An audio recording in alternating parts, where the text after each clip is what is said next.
मुख्यमंत्री देवेंद्र फडणवीस यांच्या हस्ते छत्रपती ताराराणी पोलीस गृहसंकुल निवासी इमारतीचं आज उद्घाटन झालं।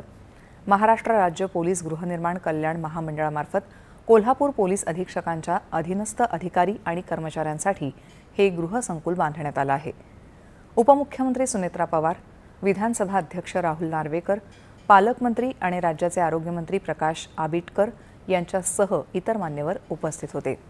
या प्रकल्पात 102 सदनिकांच्या 18 मजली 2 इमारती आहेत। इमारतींच्या छतावर सौर विद्युत प्रणाली उभारण्यात आली असून सांडपाणी प्रक्रिया प्रकल्प, अग्निशमन प्रणाली यांचा समावेश आहे। कोल्हापूरमधल्या छत्रपती प्रमिलाराजे सर्वोपचार रुग्णालयातल्या विविध नूतनीकरण आणि आधुनिकीकरण कामांचं लोकार्पण मुख्यमंत्री देवेंद्र फडणवीस यांच्या हस्ते आणि उपमुख्यमंत्री सुनेत्रा पवार यांच्या उपस्थितीत करण्यात आलं।